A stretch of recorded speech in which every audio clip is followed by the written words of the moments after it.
अवनी, सबसे पहले आपसे पूछना चाहूंगी, आपके ट्रेडिंग आइडियाज क्या रहेंगे? जी, गुड आफ्टरनून। माफ कीजिएगा, थोड़ा-सा टेक्निकल ग्लिच हो चुका था स्टार्टिंग में। मेरा मानना ये है कि अभी यहाँ से अगर इंडेक्स को ऊपर चलना है, तो बैंकिंग क्षेत्र से जब तक पार्टिसिपेशन नहीं आएगा और एक अच्छा कंट्रीब्यूशन नहीं आएगा, तब तक मेरे हिसाब से तो ओवरऑल मार्केट्स में निफ्टी भी आगे नहीं चल पाएगा। और अगर मार्केट को स्टेबल होना है, तो अभी बैंकिंग इंडेक्स को ऊपर चलना ही चलना है। एंड ओवरऑल बजट के बाद में मेरे हिसाब से mid caps and small caps में प्रॉफिट बुक कर करके जो पोजीशंस है वो एक लार्ज कैप के तरफ हमें टिल्ट करना चाहिए। तो इस नजरिए को ध्यान में रखते हुए मेरे हिसाब से बैंकिंग सेक्टर में जो दिग्गज कंपनी है वो है एचडीएफसी बैंक। तो इस पे व्यू पॉजिटिव रहेगा। इसमें ओवरऑल जो पिछले रिजल्ट्स के बाद में हमने गिरावट देखी थी, तो एक अच्छा रिट्रेसमेंट भी हो चुका है। एंड अभी बैंक निफ्टी का सबसे बड़ा कंट्रीब्यूशन भी एचडीएफसी बैंक से ही आता है। तो एक स्टेबलाइजेशन भी इसमें दिख रहा है 1600 के करीबन। तो इसमें हम खरीदारी करके चलेंगे। 1600 रुपए तक के डिप तक नीचे खरीद सकते हैं, करंट भाव से लेकर के नीचे 1600 तक। इसका टारगेट रहेगा 1740 और 1800 का। और स्टॉप लॉस हमें लगाना है 1540 का। सी बैंक पर खरीदारी की राय, नतीजे भी आए काफी अच्छे थे स्टॉक में इन एनी केस आज के ट्रेडिंग सेशन में तेजी दिखी है और एचडीएफसी बैंक पर 1740 से 1800 तक के लेवल्स दिखाई दे सकते हैं। लेकिन अवनी, और कोई सेक्टर से ट्रेडिंग आइडियाज आपके रहेंगे? जी बिल्कुल। दूसरी एक ये बात है कि पिछले इंटरिम बजट से लेकर के अभी जो फाइनल बजट है, इस दरमियान काफ़ी कुछ चेंजेज़ हमें नज़र आए हैं इकोनॉमिक फ्रंट पे, पॉलिटिकल फ्रंट पे और फिस्कल फ्रंट पे। तो जो पिछली बार एक रूरल डेवलपमेंट के लिए, रूरल इकोनॉमी के लिए जो इग्नोर किया गया था इंटरिम बजट में, ज़्यादा मेजर्स नहीं आए थे। तो उसके बाद में जो उसका इलेक्शन के नतीजों में उसका प्रभाव दिखाई पड़ा था। तो मेरे हिसाब से ये अभी जो बजट होगा, थोड़ा-सा पॉपुलिस्ट बजट होगा एंड फोकस रहेगा रूरल स्पेंडिंग पे, रूरल इकोनॉमी पे। और अगर रूरल स्पेंडिंग के लिए कोई भी अनाउंसमेंट आती है, तो मेरे हिसाब से एमएनएम एक ऐसा स्टॉक है कि जहाँ पे रूरल स्पेंडिंग का कंट्रीब्यूशन जा सकता है। तो और एमएनएम ने एक अच्छा ब्रेकआउट भी दिया है।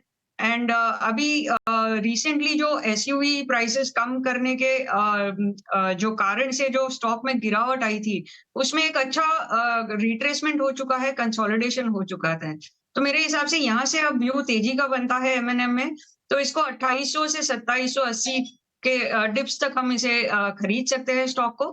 3050 और 3100 ये इसके 2 लक्ष्य रहेंगे। और नीचे स्टॉप लॉस हमें लगाना है 2680 का। और एक और सेक्टर है जहाँ पे एक पॉजिटिव अनाउंसमेंट आने की संभावना है और even technical and derivative parameters काफ़ी सपोर्टिव है। वो है इंश्योरेंस सेक्टर से एसबीआई लाइफ। तो स्पेशली अगर सीनियर सिटीज़न्स के लिए कोई भी अनाउंसमेंट आ जाती है, तो मेरे हिसाब से एसबीआई लाइफ को मुनाफ़ा काफ़ी होगा। और इस स्टॉक ने ब्रेकआउट भी अच्छा दिया हुआ है। तो ये अप ट्रेंड कंटिन्यू रहेगा, 1625 के करीबन तक इसको हम खरीद सकते हैं। ऊपर 1800 का इसका टारगेट रहेगा और नीचे स्टॉप लॉस रहेगा 1550 का। एनएम पर खरीदारी की राय, जहां पर 3050 से 3100 तक के लेवल्स दिखाई दे सकते हैं। याद रखिए, जब प्राइस कट की न्यूज आई थी तब स्टॉक में भारी 7 से 8% की गिरावट दिखी थी, लेकिन चार्ट को देखें तो उस लेवल से सिग्निफिकेंट रिकवरी दिखाई दी है। और एसबीआई लाइफ, कल बजट है, कुछ पॉजिटिव न्यूज फ्लो आ सकता है इंश्योरेंस सेक्टर को लेकर, तो यहाँ पर भी अवनी ने खरीदारी की राय दी है और 1800 रुपए प्रति शेयर का लक्ष्य दिया है। ओशो, आपके ट्रेडिंग आइडियाज क्या रहेंगे? मेरे भी दो बाई के रिकमेंडेशन है। सबसे पहला लाइफ इंश्योरेंस कॉर्पोरेशन पे बाई का रिकमेंडेशन है। इसमें अगर हम देखें तो वीकली चार्ट पे काफी स्ट्रांग ब्रेकआउट आया है, मल्टी वीक ब्रेकआउट आया है एलआईसी के टेक्निकल चार्ट पे। तो एक्सपेक्टेड रहेगा कि आने वाले दिन में काफी स्ट्रांग मूवमेंट इस काउंटर में देखने को मिल सकता है। बट शॉर्ट टर्म के हिसाब से जो पहला टारगेट बन के आ रहा है वो नियर अबाउट 1240 का है, तो जिसके लिए खरीदारी की राय है। आज भी अगर हम देखें तो नियर अबाउट 3% स्टॉक चल चुका है। तो 1140 से 1120 के रेंज में एक्यूमुलेट करें 1240 के लेवल्स के लिए। एंड शॉर्ट टर्म ट्रेडर्स के लिए एडवाइस रहेगा कि आप 1060 का स्टॉप लॉस मेंटेन करके रखें। सेकंड काउंटर जिसमें काफी स्ट्रांग मोमेंटम एक्सपेक्टेड है, कोरोमंडल इंटरनेशनल। कोरोमंडल में अगर हम देखें तो कोरोमंडल अप्रोक्सीमेटली एक स्लोपिंग ट्रेंड लाइन का ब्रेकआउट आज दिखाते हुए नजर आ रहा है। तो एक्सपेक्टेड रहेगा कि आने वाले 1 से 2 दिनों में काफी स्ट्रांग फॉलो अप बाइंग देखने को मिल सकती है। सो कोरोमंडल में बाइंग का रिकमेंडेशन है करंट लेवल्स पे 1580 का स्टॉप लॉस मेंटेन करें एंड आने वाले 2 से 3 दिनों में नियर अबाउट 1680 1690 के टारगेट्स हमें देखने को मिल जाएंगे।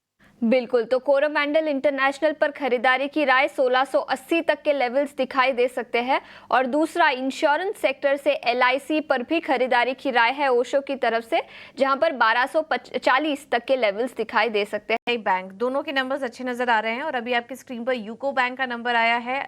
नतीजे आते ही स्टॉक 4% अब ऊपर आ चुका है, मुनाफा 40% बढ़ा है कंपनी का। ग्रॉस एनपीए नेट एनपीए के रेशियो देखेंगे तो वहां पर भी सुधार हुआ है। ग्रॉस एनपीए 3.46% से घटकर 3.32% आया है। नेट एनपीए के फिगर देखेंगे तो 0.89% से घटकर 0.78% आया। अब नहीं, आपसे रिक्वेस्ट करेंगे दोनों ही बैंकों के आप चार्ट्स देखिए, यूको बैंक, आईडीबीआई बैंक। तब तक हम दर्शकों को नंबर्स बता के फिर आपसे दोनों स्टॉक्स पर राय लेंगे। तो यूको बैंक की बात करें तो नंबर्स अच्छे हैं, ग्रॉस एनपीए नेट एनपीए दोनों में सुधार हुआ है। और मुनाफे की बात करें तो वहाँ पर भी 40% की ग्रोथ हुई है। एनआईआई में भी अच्छे ग्रोथ के फिगर्स नज़र आ रहे हैं। प्रोविजन देखेंगे तो यहाँ पर इस बार ईयर ऑन ईयर कमी देखने को मिली है। क्वार्टर ऑन क्वार्टर भी प्रोविजन के फिगर्स जो आए हैं वहाँ पर कमी देखने को मिली है, तो इससे मुनाफे को भी थोड़ा सपोर्ट मिला है। तो यूको बैंक के numbers on the face of it numbers अच्छे हैं, स्टॉक 3% ऊपर।